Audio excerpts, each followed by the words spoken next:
এজন্য ক্ষমতার মালিক আমরা, জীবনে বলা যাবে? চিল্লায় বলেন তো, ক্ষমতার মালিক কে? চাইতে হবে কার কাছে? বাঁচানোর মালিক কে? হেফাজতের মালিক কে? সুস্থ রাখার মালিক কে?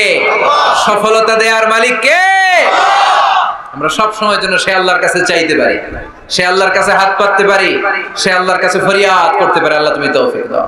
আমরা আজকে সূরাতুল মুলক থেকে কথা শুনবো। মুলক সূরার নাম কি? এই সূরার অনেক ফজিলত আছে। এই সূরা রাত্রিবেলা যারা তেলাওয়াত করবে তাদের কবরের আযাব হবে না। কবরের কথা শুনলে ভয় লাগে না? একদিন মাটির ভেতরে হবে ঘরে মন আমার, কেন বান্ধ দালান ঘর, প্রাণ পাখি উড়ে যাবে পিঞ্জর ছেড়ে,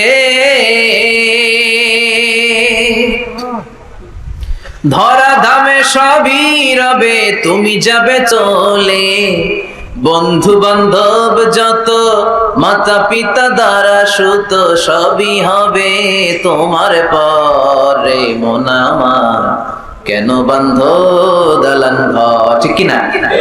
চলে যেতে হবে, কেউ থাকতে পারবো না। কিন্তু এই জিনিসটা আমাদের স্মরণেই আসে না। এত ব্যস্ততা, এত মায়া জাল, এত মায়ার জালে আমরা আটকে আছি। এত ব্যস্ত লাইফ, সকালবেলা অফিস, বিকেল বেলায় অমুক কাজ, তারপরে অমুক কাজ, একটার পর একটা কাজ চলতেই থাকে। এই ব্যস্ততার কারণে আমাদের জীবনটা সুপার বিজি লাইফ আমরা লিড করছি, আমাদের জন্য সময়ই নাই, কিন্তু চলে যেতে হবে। এজন্য সাইয়েদনা ওমর ফারুক বলছেন, মুতু ক্বাবলা আন তামুতু, মরার আগে একবার মরো, হাসিবু ক্বাবলা আন তুহাসাবু আলাইকুম, তোমার হিসাব নেওয়ার আগে তুমি তোমার একবার হিসাব নাও। আমাদের প্রত্যেকের নিজের একটা হিসাব আছে না নাই? কথা বলেন। নিজে খাতা কলমের মধ্যে একটু লিস্ট করবেন যে আমি জীবনে এই ভালো কাজ করেছি, এই খারাপ কাজ করেছি, আসলে আমার অবস্থানটা কই হওয়া উচিত। নিজে খাটের মধ্যে একবার শটাং হয়ে মরার মতো শুয়ে থাকবেন, ভাববেন যে আমি মরে গেছি। ভাবেন না কি হবে? ছেলেমেয়েরা কান্না করবে, আত্মীয় স্বজন কান্না করবে, মাইকে অ্যানাউন্সমেন্ট হবে, অমুক এলাকার অমুক ভাই আমাদের মাঝে দুনিয়ায় নাই। বিশাল দেবিদ্বারের ময়দানে আপনার জানাজা হবে, খাটিয়াতে করে নিয়ে যাওয়া হবে। শুয়ে শুয়ে ভাববেন, আগে থেকে খুদে রাখা কবরে আপনাকে ফেলে বাঁশ দিয়ে উপরে মাটি চাপা দিয়ে চলে আসবে। অন্ধকার, শুধু অন্ধকার। এই অন্ধকার যেন শেষ হতে চায় না। This is the nature of life. এই তো জীবন। কথা বলেন ঠিক কিনা? এগুলো ভাবার দরকার আছে না নাই? বিষ্ণু বললেন এই সূরাটা এমন সূরা, মানিআতুন মিন আযাবিল কবর। এই সূরা মুলক যারা তেলাওয়াত করবে তাদের কবরে কোনো আযাব হবে। আজকে থেকে সূরাতুল মুলকের তেলাওয়াত করা যাবে? পারা যাবে? পারা যাবে? আসেন না নিজেদেরকে একটু পরিবর্তন করি, আসেন না নিজেদের আমলের ঝুলিতে আরো কিছু বাড়াই, নিজেদের আমলগুলোকে সুন্দর করি, নিজেদেরকে আরেকটু পরিচ্ছন্ন করি। প্রতিদিন রাতে সূরাতুল মুলক তেলাওয়াত করবেন ইনশাআল্লাহ। কইতে পারলেন না? 2 নম্বর ফজিলত, শাফাআত লি সাহিবিহা। এই সূরা যারা তেলাওয়াত করবে, এই সূরা তেলাওয়াতকারীর জন্য আল্লাহর কাছে সুপারিশ করবে। 3 নম্বর ফজিলত, খাসামাত আন সাহিবিহা। এই সূরাটা কিয়ামতের দিন এই সূরার তেলাওয়াতকারীর পক্ষে আল্লাহর সাথে তর্ক করবে, ডিবেট করবে। কতক্ষণ? হাত্তা আদখালাহুল্লাহুল জান্নাহ, যতক্ষণ না আল্লাহ তাআলা এই লোকটাকে জান্নাতি বলে ঘোষণা না দেয়। আল্লাহ যতক্ষণ অ্যানাউন্স করবে he is from paradise, he will enter the paradise, আমার এই বান্দা জান্নাতে ঢুকবে, এই সার্টিফিকেট দেওয়ার আগ পর্যন্ত এই সূরা সামনে দাঁড়ায় আল্লাহর সাথে তর্ক করতেই থাকবে। আবার বিশ্বনবী বলেন, মান ক্বারা বিহা ফি লাইলাতিন ফাকাদ আকসারা ওয়া আতাবা। রাত্রি বেলায় যেই ব্যক্তি এই সূরাটা তেলাওয়াত করবে তার রাত্রিটারে বরকতময় করে দিবে কে? এজন্য বিশ্বনবী বলতেন, আমি চাই আমার প্রতিটা উম্মতের হৃদয়ে এই সূরাটা গাঁথা থাক। আমার নবী চাইতেন আমাদের অন্তরে যেন এই সূরাটা মুখস্থ থাকে। আমরা চাই না? 30টা মাত্র আয়াত। কয় আয়াত? সবাই বলেন কয় আয়াত? প্রতিদিন এক আয়াত মুখস্থ করলে আমাদের পুরো সূরাটা মুখস্থ করতে লাগবে কয়দিন? 30 দিন। 1 মাসের চেষ্টায় সূরাটা মুখস্থ করা যাবে না? দেবিদ্বারের ভাইরা করা যাবে? আওয়াজ করে পড়েন ইনশাআল্লাহ। এই সূরার মাহাত্ম্য হচ্ছে, এই সূরা আপনার দৃষ্টিভঙ্গিকে চেঞ্জ করবে, আপনার চিন্তার জগতে আন্দোলন তৈরি করবে, আপনার চোখকে খুলে দিবে, আপনার ঘুমন্ত বিবেককে জাগিয়ে দিবে। বিশেষ করে যারা স্রষ্টা নিয়ে সন্দেহে থাকে তাদের জন্য এটার ভিতরে ডোজ আছে, মেডিসিন আছে। ইয়াং ছেলে পেলে অনেকে আমাদের প্রশ্ন করে, হুজুর আল্লাহর নিয়ে অনেক প্রশ্ন জাগে, স্রষ্টার অস্তিত্ব নিয়ে, আখেরাত নিয়ে, কবরের জীবন নিয়ে আমাদের প্রশ্নের অভাব নাই। কারণ নাস্তিক্যবাদের ছড়াছড়ি আশেপাশে আছে না নাই? ইয়াং যারা আছে তোমাদেরকে একটা বই পড়ার সাজেস্ট আজকে আমি করে যাই। বইটার নাম অনেকে জানে, প্যারাডক্সিক্যাল সাজিদ। কি নাম? লেখক হচ্ছে আরিফ আজাদ। লেখক কে? আরিফ আজাদ। বইটার নাম প্যারাডক্সিক্যাল সাজিদ। গত 21শে বই মেলায় এটা দ্য বেস্ট সেলার হয়েছিল, এজন্য নাস্তিকদের মাথা গরম। কথা বলেন। এই বছর সে আরেকটা বের করছে, প্যারাডক্সিক্যাল সাজিদ 2। এটা গতকাল থেকে বইমেলায় পাওয়া যাচ্ছে, 21শে বইমেলায়। এই প্যারাডক্সিক্যাল সাজিদ 1, প্যারাডক্সিক্যাল সাজিদ 2 প্রতিটা যুবকের সাথে সাথে রাখার দরকার। ঠিক কি না? It's an eye opener for you. এই সূরাটা আপনাদের জন্য আই ওপেনার, চোখ খুলে দিবে। একটু চিন্তা করলেই বুঝবেন যে নাস্তিকদের যুক্তিগুলো খুবই হালকা। ওরা স্রষ্টাকে মানতে চায় না, আল্লাহরে মানতে চায় না। এর কারণ ওরা বলে আনসিন ইজ নাথিং, যেটারে দেখি না ওইটা মানি না। নাউজুবিল্লাহ পড়বেন না? কিন্তু ওরা ওদের জীবনে অনেক কিছু দেখে না, ওরা মানে না। কথা কন। আচ্ছা, আপনি আপনার জীবনে সরাসরি চোখ দিয়ে আমেরিকা দেখছেন? কথা কয় না। তা আমেরিকা যে আছে মানেন না? যারা এখনো হজে যান নাই, হজে যারা এখনো যান নাই, কাবা ঘর নিজ চোখে সরাসরি দেখছেন? টিভিতে না, টিভিতে তো সবাই দেখছে। সরাসরি কাবা ঘর দেখছেন? তো আপনি যে দেখেন না, আপনি সৌদি আরব যে আছে, কাবা ঘর যে আছে মানেন না? নাস্তিকরা বাতাস খালি চোখে দেখে না, দেখে, কিন্তু নাস্তিকরা বাতাস মানে না। Why do you believe on that? বাতাস মানুষ কেন? তোর দাদা, তোর বাবা কোনোদিন বাতাস দেখছে? তুই তোর চোখ দিয়ে কোনোদিন বাতাস দেখেছিস? Do you see the air in the atmosphere? উত্তরে বলবেন no. So why do you believe on that? বাতাস বিশ্বাস করো কেন? Do you see the migraine pain when someone feel in his head? কেউ যখন মাথা ব্যথা অনুভব করে, বলে যে আমার মাথাটায় প্রচন্ড ব্যথা। ওর যে মাথা ব্যথা দেখা যায়? কথা বলেন। ভাইজানের মাথা ব্যথা প্রচন্ড দেখা যাচ্ছে? মাথা ব্যথা থাকলেও মাথার অবস্থা যা, না থাকলেও এটা দেখা যায় না। So why do you believe on that? মাথা ব্যথা দেখা যায় না তো বিশ্বাস করোস কেন? এগুলো কপাল পড়া, এগুলো হচ্ছে নাম্বার 1 হাদারা মুল্লুক্কা পাঠা। এদের দলিলগুলো একেবারে নড়বড়ে। কুফানগরীতে এক নাস্তিক ছিল, সে বলে বেড়াতো আমি আল্লাহর দেখি না তাই মানি না। কুফানগরীর লোকজন বলে আমাদের এক ইমাম আছে নাম নু'মান ইবনে সাবিত, ওনার সাথে বসলে তুমি আল্লাহরে দেখতে পাবা। সে বলে যাই, তাহলে তোমাদের ইমামকে ডাকো। সাইয়েদনা ইমাম আবু হানিফা টাইম দিলেন, এই জুমার দিন, আজকে জুমার দিন না, এই জুমার নামাজের পরে ঠিক ভর দুপুরে 2টায় সবাই আমরা একত্রিত হব। নাস্তিকও আসবে, সাইয়েদনা ইমাম আবু হানিফাও আসবে। জুমার সালাতের পরে লোকের বন্যা বয়ে গেল, বাঁধ ভাঙা জোয়ার, অনেক মানুষ। নাস্তিক এসেছে, লক্ষ লক্ষ লোক এসেছে, আসে না ইমাম আবু হানিফা। আসে না আধা ঘন্টা, 1 ঘন্টা, 2 ঘন্টা পরে আসছে। নাস্তিক বলে এই তোমাদের ইমাম, যার কোনো সময়ের জ্ঞানই নাই, এর সাথে কিসের তর্ক? সাইয়েদনা ইমাম আবু হানিফা বলে ইনদি উযর, আমার উযর আছে। কি উযর? সাইয়েদনা ইমাম আবু হানিফা বলেন আমি ঘর থেকে বের হয়ে আসার পথে একটা নদী পার হয়ে আসতে হয়। আজকে এসে দেখি নদীর মধ্যে কোনো মানুষ টানুষ নাই, নৌকা নাই, মাঝি নাই, কিচ্ছু নাই। তো হঠাৎ দেখলাম পাশে বিশাল বড় একটা গাছ, এই গাছটা এমনি এমনি 2 ভাগ হয়ে গেল। হঠাৎ গাছ থেকে এমনি এমনি লম্বা তক্তা হয়ে গেল, এমনি এমনি তক্তাগুলো জোড়া লেগে নৌকা হয়ে গেল। আর নৌকা আমার সামনে আসলো, মাঝি ছাড়া, লগি বৈঠা ছাড়া। আমি নৌকায় যেয়ে বসলাম, নৌকাটা আমার নিয়ে টান দিয়ে সাঁ করে ওপার নিয়ে গেল। তো এই যে এই কাজগুলো আর প্রসেসিং গুলো হতে আমার 2 ঘন্টা সময় লেগেছে। নাস্তিক কয় তবে ইমাম গাঞ্জা খাইছে, মাথার তার ছিঁড়া গেছে। নাহলে কোন সুস্থ মানুষ এ কথা বলতে পারে? এমনি এমনি নাকি গাছ ভেঙে তক্তা হয়, এমনি এমনি নাকি তক্তা লাগে নৌকা হয়, এমনি এমনি নাকি মাঝি ছাড়া নৌকা চলে। সাইয়েদনা ইমাম আবু হানিফা বললেন এই তো আপনি লাইনে চলে আসছেন, আপনার বোঝানো এখন আমার খুব সহজ হবে। এমনি এমনি গাছ কাটে না করাত ছাড়া, এমনি এমনি তক্তা জোড়া লাগে না, নৌকা হয় না মিস্ত্রি ছাড়া, এমনি এমনি নৌকা চড়ে না মাঝি ছাড়া। তাহলে এত বিশাল বড় আকাশটা কেমন করে এমনি এমনি হলো? জমিনটা কেমন করে এমনি এমনি হলো? সাগর, মহাসাগর, পাহাড়, মরুভূমি কেমন করে এমনি এমনি হলো? এগুলোর একজন স্রষ্টা আছে না নাই? নাস্তিক কয় তাই তো, আসলেই তো আমি হাদারাম, আসলেই তো আমি উল্লুক্কা পাঠা। এইভাবে তো আমি কখনো ভেবে দেখি নাই, এইভাবে তো কখনো চিন্তা করি নাই। ও ইমাম, তুমি আমার ঘুমন্ত বিবেককে জাগিয়ে দিয়েছো, তুমি আমার চোখের সামনের পর্দাটা উঠিয়ে দিয়েছো। তুমি আমার দৃষ্টিভঙ্গিকে পরিবর্তন করে দিয়েছো। ও ইমাম, তুমি আমার চোখ খুলেছো, তুমি আমাকে হক চিনতে সাহায্য করেছো। আর দেরি করতে চাই না, আমারে পড়িয়ে দাও লা ইলাহা ইল্লাল্লাহু মুহাম্মাদুর রাসূলুল্লাহ। কালিমা পড়ে মুসলমান হয়ে গেছে। আল্লাহু আকবার বলেন। এমনি নাস্তিকদের জন্য এই সূরার ভিতরে আল্লাহ তাআলা অনেক দিগদর্শন রেখেছেন, জীবন দর্শন রেখেছেন।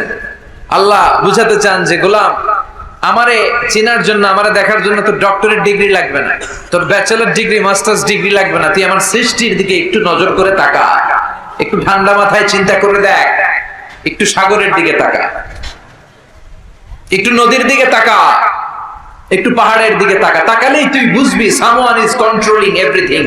একজন এমডি আছে, ম্যানেজিং ডাইরেক্টর, মহা ব্যবস্থাপক, যিনি গোটা বিশ্বের সব ব্যবস্থাপনার আঞ্জাম দিচ্ছেন। চিল্লায় বলেন ঠিক কিনা? আল্লাহ বলে তুই সাগরের দিকে তাকা, পাহাড়ের দিকে তাকা, নদীর দিকে তাকা। সাগরের দিকে তাকালে আমি আল্লাহরে খুঁজে পাবি। ঝর্ণার দিকে তাকা, ঝর্ণার মধ্যে আল্লাহর নিদর্শন আছে না নাই? ঝর্ণা ঝর্ণা ঝর্ণা রে, বলনা বলনা বলনা রে, কার বিরহে পাগল পড়া তুই, কার মিলনে ফুল ফসলে ভরারে তোর দুকুল বই, কার মিলনে ফুল ফসলে ভরারে তোর দুকুল বই। ঝর্ণা ঝর্ণা ঝর্ণা রে, বলনা বলনা বলনা রে, কার বিরহে পাগল পড়া তুই। সুবহানাল্লাহ পড়ে। ঝর্ণা দেখছেন কোনদিন? হড়ে হড়ে দেখছেন? সিলেটে মাধবকুণ্ড জলপ্রপাত, আর কোথায়? সীতাকুণ্ড, আর কোথায়? রাঙ্গামাটি, আর শ্রীমঙ্গল। ঝর্ণা আছে না? এই ঝর্ণার দিকে তাকাবেন, ঝর্ণার ঝরঝর শব্দের আওয়াজগুলো বুঝার চেষ্টা করবেন। দেখবেন ঝর্ণা আপনাকে বলে দিবে যে আমার স্রষ্টা কে। আল্লাহর সৃষ্টির দিকে তাকালে আল্লাহরে পাওয়ার সুযোগ আছে না নাই? এই তথ্যগুলো, এই উপাত্তগুলো, এই মেসেজ আর ইনফরমেশন গুলো আল্লাহ তাআলা এই সূরার ভিতরে ভরে দিয়েছে। শুনতে রাজি আছেন? আওয়াজ করে বলেন তো সূরার নাম। আরো জোরে সবাই বলেন কি নাম? মুলক। মুলক মানে কি? মুলক মানে রাজত্ব, মুলক মানে ক্ষমতা, মুলক মানে পাওয়ার, মুলক মানে কিংডম, মুলক মানে সভরেনিটি, মুলক মানে অথরিটি। অথরিটি কার? এজন্য রব্বুল আলামিন বলেন তাবারাকাল্লাযী বিয়াদিহিল মুলকু ওয়া হুয়া আলা কুল্লি শাইইন কাদির। সুমহান সেই সত্তা যার হাতে ক্ষমতা, আর তিনি সকল কিছুই করতে ক্ষমতাবান, সবকিছুর উপর কর্তৃত্বশীল। চিল্লায় বলেন ঠিক কিনা? তাবারাকাল্লাযী, সুমহান তিনি, বিয়াদিহিল মুলক, যার হাতে ক্ষমতা। ক্ষমতা কার হাতে? নাকি প্রধানমন্ত্রীর হাতে, র্যাবের হাতে, পুলিশের হাতে, আমনেগো হাতে? আপনারা তো কোন ক্ষমতা সব আঙ্গ হাতে। সকল ক্ষমতার উৎস কে? সকল ক্ষমতার উৎস আল্লাহ। কিন্তু আমরা বলে থাকি সকল ক্ষমতার উৎস জনগণ। এটা যুক্তিতে টিকে না। কি ক্ষমতা আছে আমাদের? কি ক্ষমতা আছে? কোনো ক্ষমতা নাই। মানুষকে আল্লাহ তেমন কোনো ক্ষমতাই দেয়নি। যেটা দিছে এটার ক্ষমতা বলা যায় না। চিল্লায় বলেন ঠিক কিনা? আসল ক্ষমতার মালিক হলেন আল্লাহ। আমাদেরকে তো আল্লাহ দুর্বল করে বানিয়েছেন। ওয়া খালাকাল ইনসানু দাঈফা, আমাদেরকে দুর্বল করে তৈরি করেছে কে? শুধু আমরাই দুর্বল না, আমি দুর্বল, আমার বাপ দুর্বল, আমার দাদা দুর্বল, আমার 14 গোষ্ঠী দুর্বল। আমরা দুর্বলের ঘরের, চিল্লায় বলেন দুর্বলের ঘরের। সেই দুর্বলের ঘরের দুর্বল কয় আমরা সব ক্ষমতার উৎস। কি ক্ষমতা আছে আমার? আজকে মাহফিলের প্যান্ডেলের পেছন থেকে বলে, কেউ যদি বলে ওঠে হুজুর সাপ, কি বলে? শব্দ। আমি আমার নানা ঘরে দৌড় দিবে, এদিকে দৌড়া, চাচা আপন প্রাণ বাঁচা। সাপ কথাটা তো মজা করে বললাম, এতে অনেকে খুঁজতেছে আসলে কি সাপ। আর আসলে যদি একটা anaconda, C snake, black mamba, king cobra, Python এসে ফস করে যদি প্যান্ডেলে যে একটা ঢুকতো, পাওয়া যেত কাউরে? কথা কথা। তো এই হচ্ছে আমাদের ক্ষমতা। সাপ বাদ দেন, ভাবা ব্যাংক চিনেন? চিনেন না? না, দেবিদ্দার তো ভাবা ব্যাংক নাই। কি করে? খালি লাফায়। 10টা ভাবা ব্যাংক, 2টা এই স্টেজে, আর বাকি 8টা প্যান্ডেলে। যদি ছেড়ে দেওয়া হয় বাবা ব্যাঙ আর কি লাভ দিবে?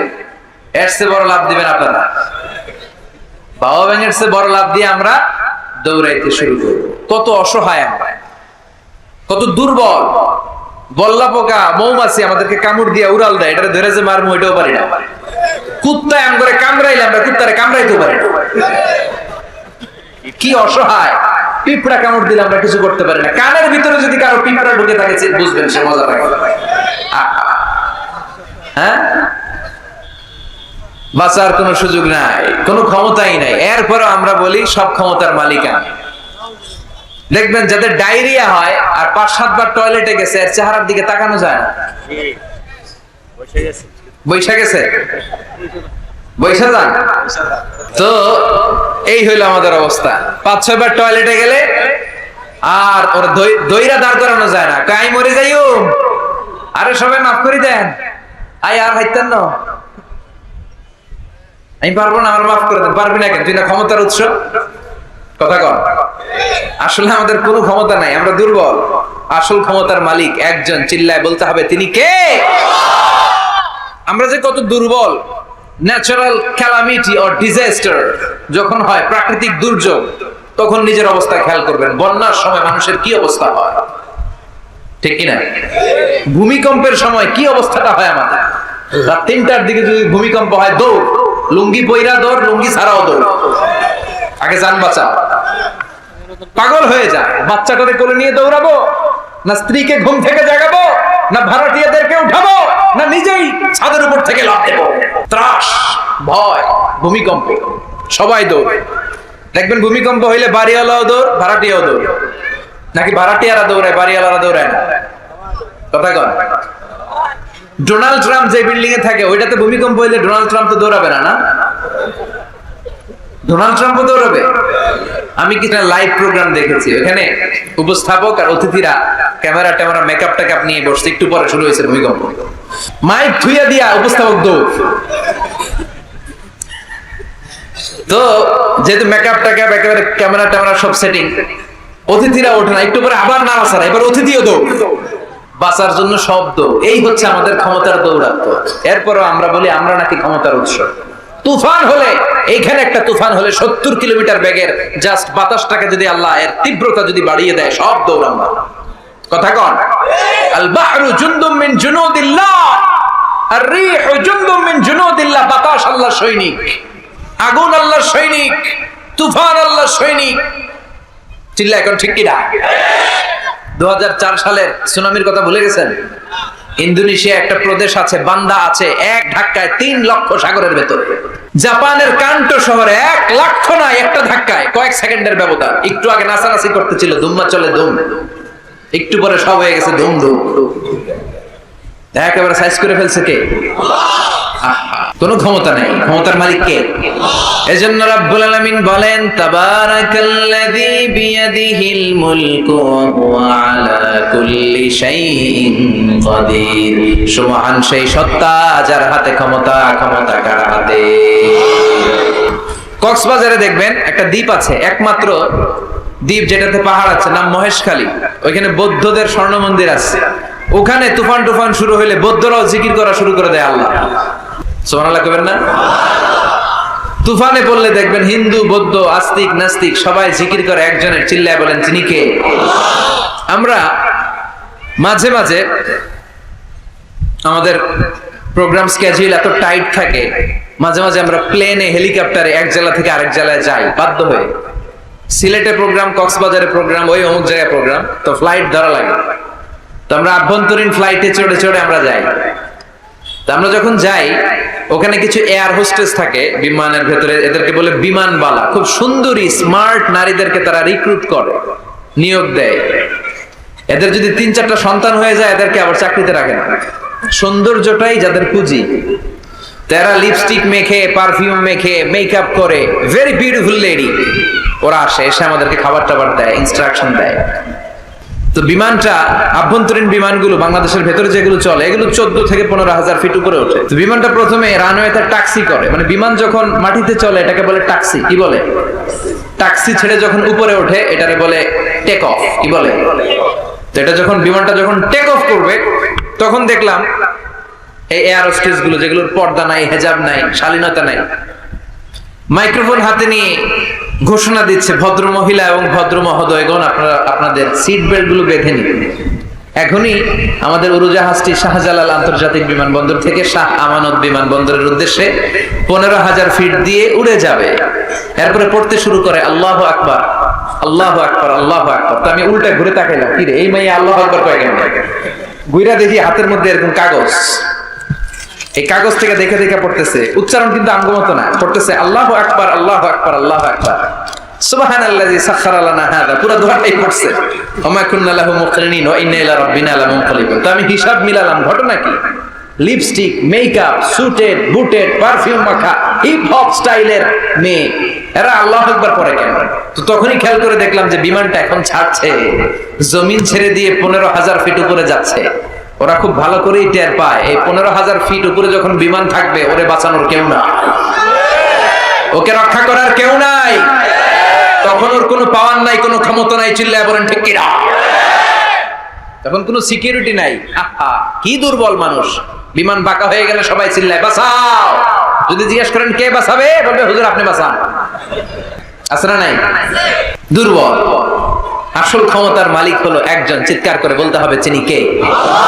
এজন্য রাব্বুল আলামিন বলেন তাবারাকাল্লাযী বিয়াদিহিল মুলকু ওয়া হুয়া আলা কুল্লি শাইইন কাদির। সুবহান সেই সত্তা যার হাতে ক্ষমতা, ক্ষমতা কার হাতে? আমাদেরকে আল্লাহ ক্ষমতা দিয়েছেন, ঠিক, এটা সাময়িক, লিমিটেড, তবে আনলিমিটেড ক্ষমতার মালিক কে? এই যে আমাদের মাননীয় প্রধানমন্ত্রী শেখ হাসিনা নতুন টার্মের জন্য আসছে না? কয় বছর? 5 বছর। কোন দেশে আসে 10 বছর, কোন দেশে 15 বছর। তো এই যে আল্লাহ ক্ষমতার চেয়ারে বসে, আল্লাহ আসছে কয় বছরের মেয়াদে? কথা বলেন। 50 বছর, 100, হ্যাঁ? কয়দিন থাকবে উনি? আজীবন। রব্বুল আলামিন বলেন হুয়াল আউয়ালু ওয়াল আখিরু ওয়াল যাহিরু ওয়াল বাতিন ওয়া হুয়া বিকুল্লি শাইইন আলীম। আল্লাহ বলে আমি প্রথম, আমার আগে কেউ নাই, ঠিক কি না?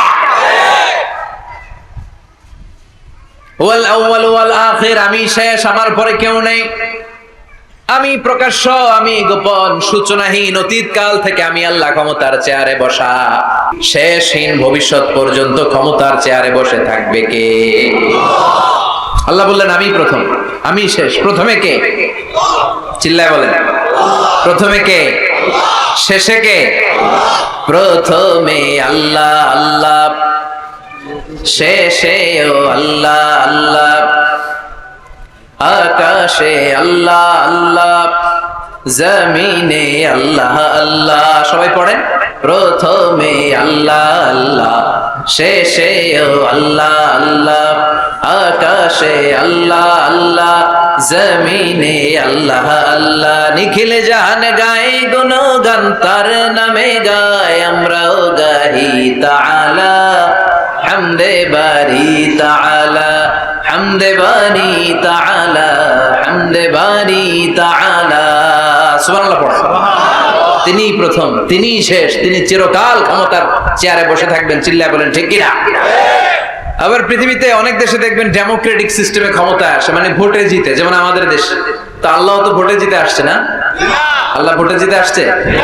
অনেক দেশে মোনার্কি সিস্টেম, মানে রাজতন্ত্র, রাজার পোলা রাজা, আল্লাহর বাপ ছিল রাজা, এই জন্য আল্লাহ রাজা, এরকম। আল্লাহ চিরকাল, আজীবনের মেয়াদ নিয়ে তিনি ক্ষমতার চেয়ারে বসা, চিৎকার করে বলেন ঠিক কিনা?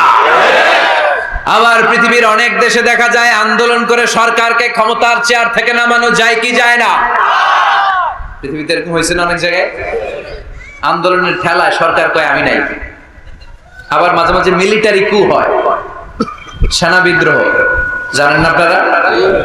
তা আমরা পৃথিবীর 700 কোটি মানুষ সবাই মিলে যদি আল্লাহর বিরুদ্ধে আন্দোলনে নেমে যায়, তাহলেই তো আল্লাহর ক্ষমতা শেষ যাবে না? 700 কোটি মানুষ মিলে পারা যাবে না। আচ্ছা, জিন জাতি যদি বলে ও মানুষেরা তোদের সাথে আমরাও আছি, মানুষ জিন ভাই ভাই, আল্লাহর আর রক্ষা নেই, আল্লাহর গদি শেষ। আচ্ছা, ফেরেশতারাও যদি বলে ও মানুষ ও জিনেরা তোগুলোকে আমরাও আছি, 3 দলীয় মহাজোট, আল্লাহর চেয়ার উল্টে যাবে নাকি? কথা বলেন। আল্লাহ বলেন ওয়ালাম ইয়াকুল্লাহু শারীকুন ফিল মুলক আমার ক্ষমতায় কোনো পার্টনার নাই। কুলিল্লাহুম্মা মালিকাল মুলক, আমি ক্ষমতার মালিক, এই ক্ষমতা কেউ ছিনায় নিতে পারবে না। গোটা বিশ্বের সবাই মিলে যদি আমার বিরুদ্ধে আন্দোলন করিস, আমার ক্ষমতার 1 ইঞ্চিও কমবে না। চিল্লায় বলেন ঠিক কি না? সে আল্লাহ বললেন তাবারাকাল্লাযী বিয়াদিহিল মুলকু ওয়া হুয়া আলা কুল্লি শাইইন কাদির। সুবহান সেই সত্তা যার হাতে ক্ষমতা, ক্ষমতা কার হাতে? ওয়া হুয়া আলা কুল্লি শাইইন কাদির, তিনি সব বিষয়ে ক্ষমতাবান। ফাআলুল লিমা ইউরিদ, যা চান তিনি তাই করতে পারেন। তিনি কে? তিনি পাহাড়কে দরিয়া করতে পারেন, দরিয়াকে পাহাড় করতে পারেন, ধনীরে গরিব বানাতে পারেন, গরিবরে ধনী বানাতে পারেন, সম্মানিতকে অপমানিত করতে পারেন, অপমানিতকে সম্মানিত করতে পারেন। চিৎকার করে বলেন ঠিক কি না? তিনিই ক্ষমতার মালিক। সকল ক্ষমতার উৎস হচ্ছেন তিনি, সকল ক্ষমতার উৎস আমরা জনগণ। আর কোনদিন বলবেন? দেবিদ্বারের ভাইরা তাহলে চিল্লায় বলেন তো, সকল ক্ষমতার উৎস কে? আল্লাহ সকল ক্ষমতার উৎস। এর কিছু দূর পরে আল্লাহ বলেন লাকাদ যায়্যানাস সামাআদ দুনিয়া বিমাসাবিহা ওয়া জাআলনাহা রুজুমান লিশ-শায়াতিন। আমি প্রথম আকাশের মহাশূন্যটাকে আলো দিয়ে, তারা দিয়ে সুশোভিত করেছি। আবার এই তারা দিয়ে আমি জিনদেরকে আঘাত আর প্রহারের ব্যবস্থাও করেছি। সুবহানাল্লাহ পড়েন। অনেক লম্বা কথা, আমি সংক্ষেপে মেসেজগুলো আপনাদের কাছে পৌঁছে দিই। আল্লাহ বলেন আমি প্রথম আকাশের মহাশূন্যটাকে তারা দিয়ে সাজিয়েছি। I have beautified the closer sky with light, candle and stars. মাথা উপরের দিকে তুললে আমরা যেটা দেখি এটা কি? আসলে এটা আকাশ না, এটা মহাশূন্য। এটা কি? আকাশ অনেক উপরে। আমরা খালি চোখে যা দেখি এটা প্রথম আকাশের মহাশূন্য। এই প্রথম আকাশের মহাশূন্যের অনেক উপরে প্রথম আকাশ, তারপরে দ্বিতীয় আকাশের মহাশূন্য, তারপরে দ্বিতীয় আকাশ, তারপরে তৃতীয় আকাশের মহাশূন্য, তারপরে তৃতীয় আকাশ। একটার চেয়ে আরেকটা বড়। সুবহানাল্লাহ পড়েন। কত বড়?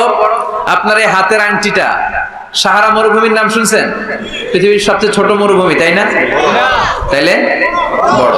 এই বিশাল সাহারা মরুভূমিতে যদি আপনার এই হাতের আংটিটা আপনি ছুঁড়ে ফেলে দেন, এই সাহারা মরুভূমির তুলনায় আপনার আংটি যত ছোট, আল্লাহর দ্বিতীয় আকাশের তুলনায় আল্লাহর প্রথম আকাশটা ঠিক তত ছোট। একটার চেয়ে একটা বড়, একটার চেয়ে একটা বড়। আর আমরা মনে করি কত বিশাল জায়গা নিয়ে আমরা বসে আছি। এই যে দেবিদ্বার প্রপারের আজকের এই প্যান্ডেলের এই পরিবেশটা অনেক বড় মনে হচ্ছে না তাকালে? পুরো দেবিদ্বারের তুলনায় এই প্যান্ডেলটা কত ছোট, কল্পনা করা যায়? দেবিদ্বার হচ্ছে কুমিল্লার 16টা থানার একটা, তাই না? থানা। কুমিল্লা হচ্ছে বাংলাদেশের 64 জেলার একটা। এরকম 64টা জেলা মিলে আমাদের সুজলা সুফলা শস্য শ্যামলা ডিজিটাল বাংলাদেশ। এই বাংলাদেশ হচ্ছে পৃথিবীর সবচাইতে বড় দেশ। কি বড় না? কত ছোট জানেন? মানচিত্রের মধ্যে বাংলাদেশ এটা লেখার জায়গা পাওয়া যায়। বাংলা BANG পরে ইন্ডিয়ার উপরে, মাঝখানে LA, পরে বাংলাদেশের উপরে আবার DESH পরে আবার ইন্ডিয়ার উপরে। বাংলাদেশ কথাটা লেখার জায়গাও বাংলাদেশের উপরে নাই। কত ছোট! পাশের ইন্ডিয়ায় 25 গুণ বড়, Canada, United states of America প্রায় 100 গুণ বড়, রাশিয়া নামে একটা দেশ আছে প্রায় কয়েকশো গুণ বড়। এরকম 200টা দেশ মিলে আমাদের এই পৃথিবী। এই 200টা দেশ মিলে পৃথিবীর মাত্র 30 ভাগ, বাকি 70 ভাগ হচ্ছে শুধু পানি। সুবহানাল্লাহ কবেন না? তাহলে পুরো পৃথিবীর তুলনায় দেবিদ্বারের এই প্যান্ডেলটা কত ছোট, কত ক্ষুদ্র আমি, কত তুচ্ছ আমি, কত নগণ্য আমি, চিন্তা করতে পারেন?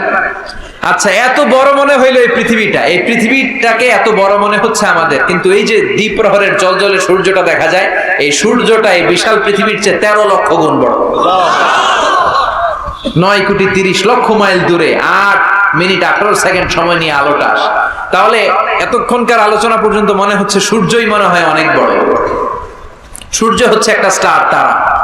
সূর্যের পরে পৃথিবীর সবচেয়ে কাছের তারার নাম প্রক্সিমা সেন্ট্রাই, তারপরে একটা Alpha Centauri A, Alpha Centauri B, যেতে যেতে ইটা ক্যারিনা, ব্যাটেল জিউস, এরকম অনেকগুলো আছে, আপনারা গুগল করলে পাবেন এগুলো। এই যে ব্যাটেল জিউস তারা, যে সূর্য পৃথিবীর চেয়ে 13 লক্ষ গুণ বড়, ওই ব্যাটেল জিউস তারাটা আবার সূর্যের চেয়ে 33 কোটি গুণ বড়। তাহলে এতক্ষণ পর্যন্ত বোঝা যাচ্ছে ব্যাটেল জিউসই মনে হয় বড় না। ব্যাটেল জিউস এত ক্ষুদ্র তারা, এটার কোনো নাম নিশানাই নাই অন্য তারকার সামনে। চিল্লায় কোন আল্লাহু আকবার। এরকম লক্ষ লক্ষ অযুত লক্ষ নিযুত কোটি million billion trillion zillion pillion অট্রিলিয়ন তারা নিয়ে আমাদের গ্যালাক্সি গঠিত। আমাদের এই গ্যালাক্সির নাম মিল্কি ওয়ে। কি নাম? আমাদের গ্যালাক্সির পরে সবচেয়ে কাছের গ্যালাক্সির নাম অ্যান্ড্রোমেডা। আমাদের গ্যালাক্সি থেকে অ্যান্ড্রোমেডায় পৌঁছতে আলোর গতিতে কেউ যদি পৌঁছতে যায় তাহলে 2.5 মিলিয়ন লাইট ইয়ার সময় লেগে যাবে। 2.5 million light year. Light year মানে আলোকবর্ষ। আলোকবর্ষ বললাম এই জন্য, মানে আলোর গতিতে যদি আপনি ছোটেন, এই পৃথিবীতে আবিষ্কৃত সবচেয়ে দ্রুত গতি সম্পন্ন যে উপাদানটা পাওয়া গিয়েছে সেটার নাম লাইট, মানে আলো। সেটা কি? এই আলো 1 সেকেন্ডে ছুটে 1,86,000 মাইল বেগে। সুবহানাল্লাহ বাড়িতে গিয়া 1 সেকেন্ডে 1 লক্ষ, 1 ঘন্টায় না কিন্তু, 1 মিনিটেও না, আরে 1 সেকেন্ড কই দিতে 2 সেকেন্ড লাগে কথা কম। সেই 1 সেকেন্ডে নাকি আলো ছুটলে 1,86,000 মাইল চলে যায়। তো আলোর গতিতে গতি সম্পন্ন কোন রকেট, যেই রকেট আলোর গতিতে ছুটবে, এরকম কোন রকেট যদি আপনারা বানাতে পারেন তাহলে আমাদের গ্যালাক্সি থেকে, আমাদের মিল্কি ওয়ে থেকে আমাদের সবচেয়ে কাছের গ্যালাক্সি অ্যান্ড্রোমেডাতে পৌঁছতে আপনার 25 লক্ষ বছর লেগে যাবে। চিল্লায় পড়েন না আল্লাহু আকবার। এই প্রথম আকাশের মহাশূন্যটাকে এরকম তারা দিয়ে সুশোভিত করে দিয়েছে কে? রাতের বেলা তারার মেলা যদি আপনি তাকান অবাক হবেন। এখন তো তারার সৌন্দর্য দেখা যায় না লাইটিং ফাইটিং এর কারণে। আগে যখন গ্রামে আসতাম দেখতাম কি সুন্দর তারা, সুন্দর সুন্দর তারা আছে। সবচেয়ে উজ্জ্বল একটা তারা আছে, এটার নাম ধ্রুব তারা। কি তারা? ধ্রুব তারা। একটা আছে শুকতারা। 60টা তারার একটা চ্যানেল আছে, এটার বলে সপ্তর্ষি মণ্ডল। অনেকে রাতের তারা চিনে না। আগের নাবিকরা আকাশের তারা দেখে পথ চলতো। সুবহানাল্লাহ পড়েন। এই তারকারাজি দিয়ে প্রথম আকাশের মহাশূন্যটাকে সাজিয়ে দিয়েছে কে? এরপরে সূরার প্রথম রুকুর শেষে আল্লাহ বললেন ওয়াসিররু قولكم أو اجهروا به إنه عليم بذات الصدور ألا يعلم من خلق وهو اللطيف الخبير। আল্লাহ বলেন তুমি গোপনে কিছু বলো কিংবা প্রকাশ্যে বলো, তুমি যাই বলো না কেন কথাগুলো শোনে কে? আপনি আওয়াজ করে, এই যে আওয়াজ করে আমরা কথা বলতেছি, শুনে কে? আওয়াজ বন্ধ করে মনে মনে ভাবতেছি, ওইটা মনে আল্লাহ শোনে না? কথা বলেন। 7 আকাশের উপরে আল্লাহর আরশ, ওই আরশের উপরে আল্লাহর অবস্থান। 7 জমিনের নিচেও যদি কোনো পিঁপড়া নীরবে নিঃশব্দে হেঁটে যায়, আল্লাহ বলে এত উপর থেকে আমি ওই পিঁপড়ার হেঁটে চলার পায়ের আওয়াজটাও শুনতে পাই। কেউ যেটা শোনে না, শুনে কে? এরপর আল্লাহ বললেন হুয়াল্লাযী জাআলা লাকুমুল আরদা যালুলান ফামশু ফি মানাকিবিহা ওয়া কুলু মির রিজকি ওয়া ইলাইহিন নুশুর। আল্লাহ বললেন তিনি এমন সত্তা যিনি তোমাদের জন্য জমিনটারে সমতল বানিয়ে দিয়েছেন। জমিনের যেখান দিয়ে প্রয়োজন হেঁটে যাও আর রিজিক তালাশ করো, কিন্তু সবশেষে তার দিকে ফিরে যেতে হবে, ঠিক কি না? জমিনটারে সমতল করলো কে? আজকের এই প্যান্ডেলটা সমতল না? কথা কন না, উঁচা নিচা? আজকে এদিকে যদি উঁচা হইতো, এদিকে নিচা, এদিকে খাদ, এদিকে গর্ত, এদিকে আবার উঁচা, বসতে পারতেন? কি সমতল! বিমান থেকে নিচের দিকে তাকালে এটা ভালো টের পাওয়া যায়, মনে হয় সবুজ কার্পেটিং করা। এটা একটা কার্পেট, এটা একটা কার্পেট, কার্পেট কার্পেট। পুরো বাংলাদেশটা মনে হয় যেন আল্লাহ তাআলা সবুজ কার্পেট দিয়ে ডেকোরেশন করে রেখেছে। আল্লাহ বলে সবুজ কার্পেট দিয়ে ডেকোরেশন করেছি দেখে ভেবে নিও না তোমরা বেঁচে গেছো। নাফরমানি আর গাদ্দারি করলে সবুজ কার্পেটের ভিতরে আগুন আছে না নাই?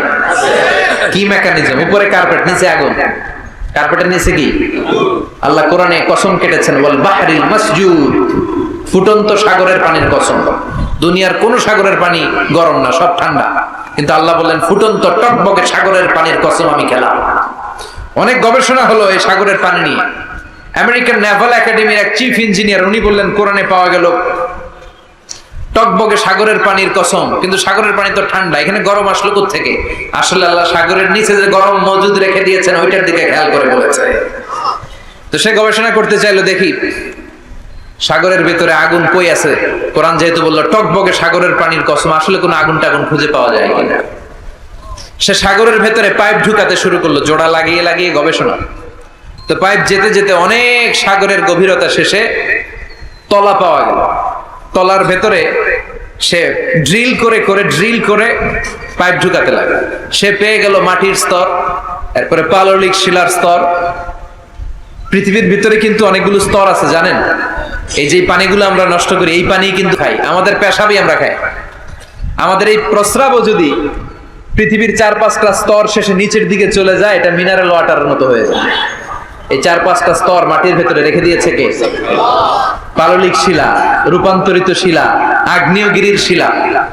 এরপরে যখন সে পাইপ ঢুকাতে শুরু করেছে, সে দেখতে পেল এই পাইপগুলো গলে গলে পানি হয়ে যায়।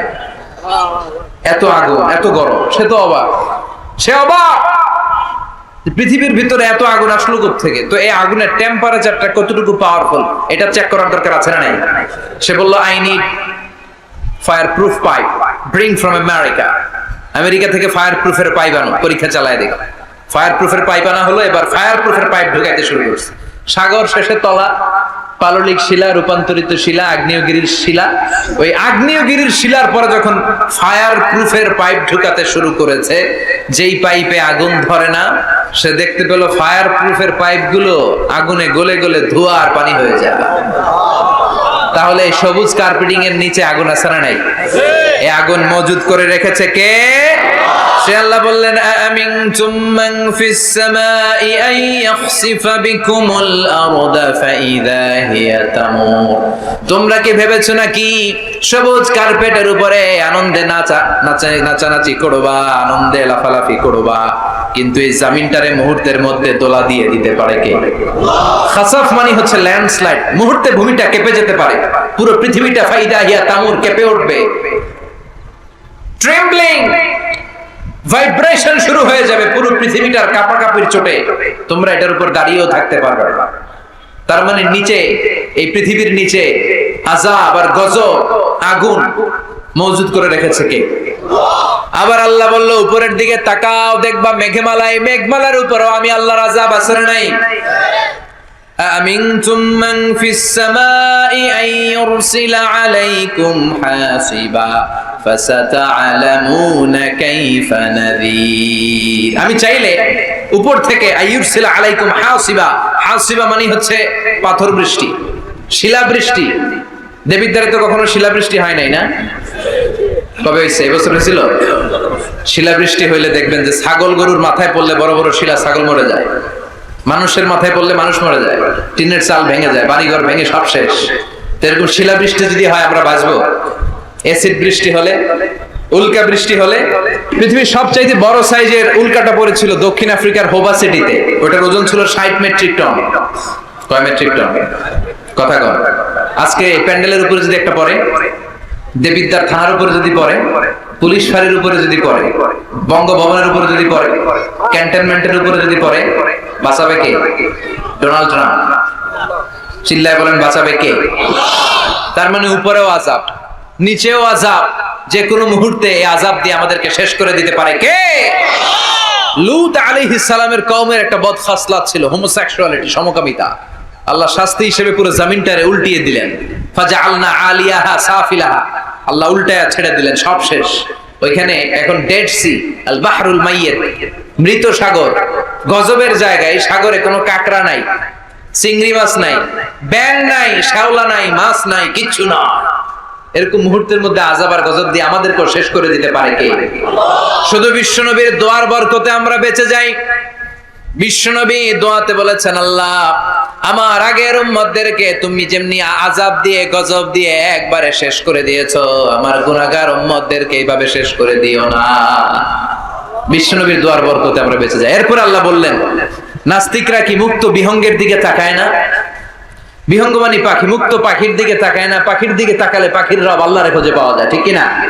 আওয়ালাম ইয়ারা ইলাত তায়রি ফাওকাহুম সাফাতিন ওয়া ইয়াকবিদনা মা ইউমসিকুহুন্না ইল্লার রাহমান ইন্নাহু বিকুল্লি শাইইন বাসীর। সুবহানাল্লাহ।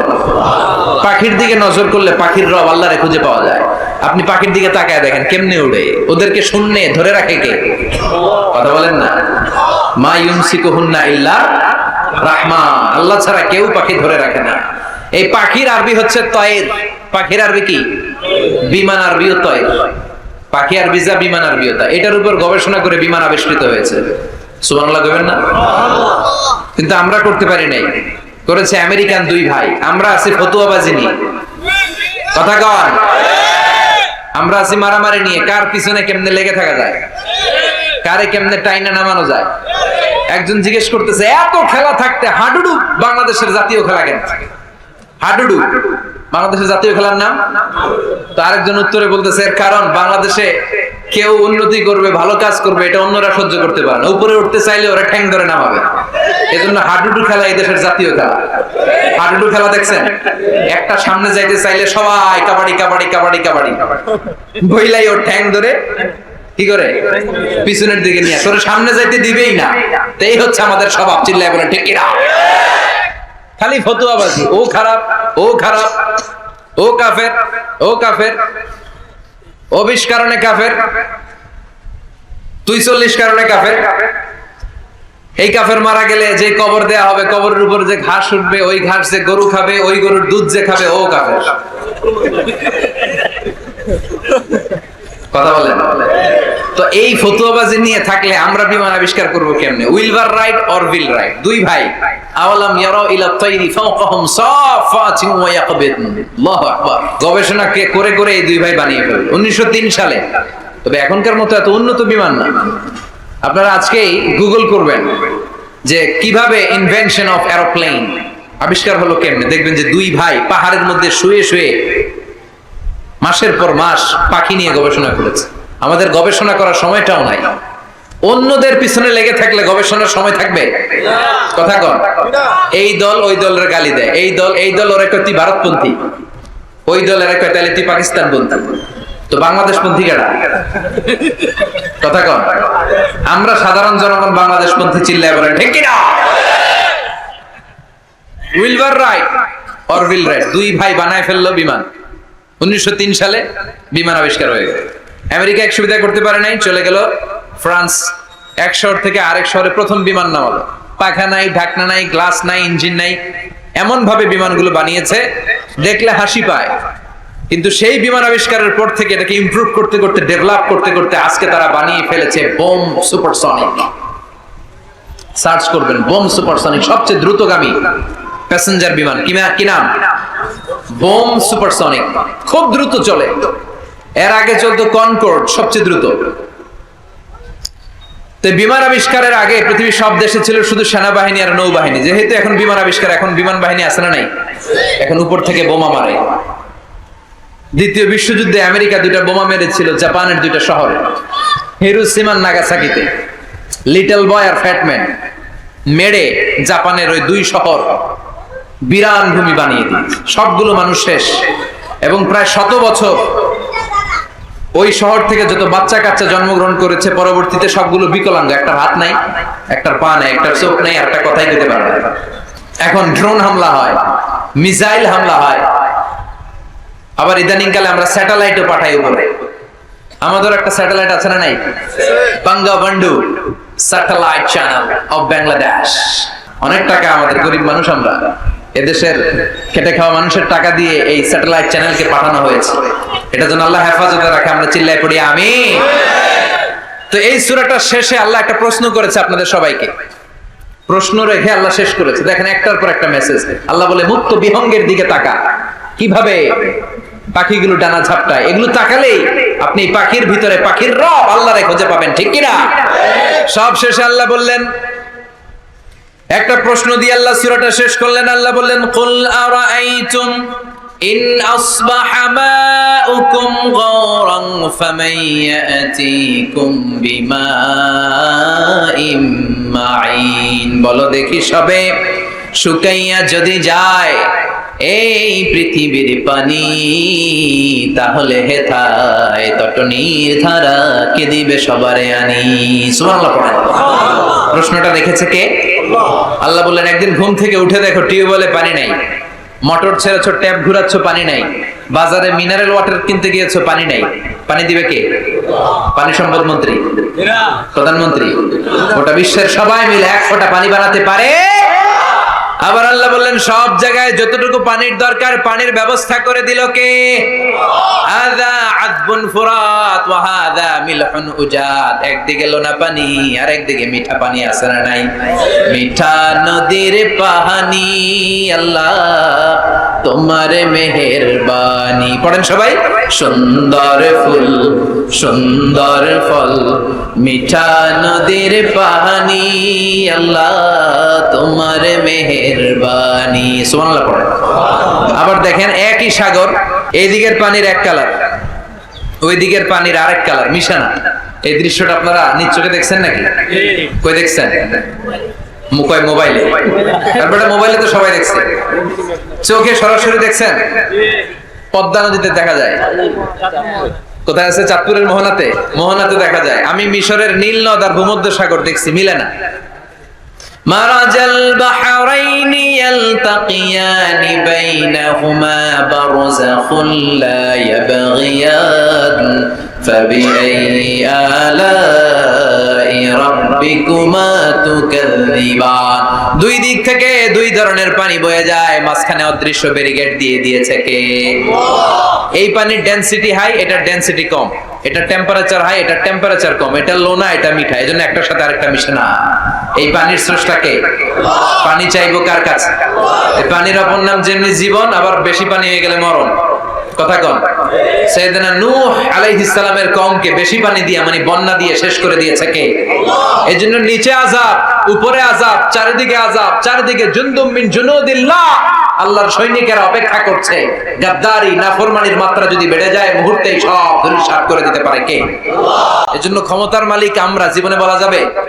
চিল্লায় বলেন তো, ক্ষমতার মালিক কে? আল্লাহ। চাইতে হবে কার কাছে? আল্লাহ। বাঁচানোর মালিক কে? আল্লাহ। হেফাজতের মালিক কে? আল্লাহ। সুস্থ রাখার মালিক কে? আল্লাহ। সফলতা দেওয়ার মালিক কে? আল্লাহ। আমরা সব সময়ের জন্য সে আল্লাহর কাছে চাইতে পারি, সে আল্লাহর কাছে হাত পাততে পারি, সে আল্লাহর কাছে ফরিয়াদ করতে পারি। আল্লাহ তুমি তৌফিক দাও। আর জোরে পড়েন আমিন।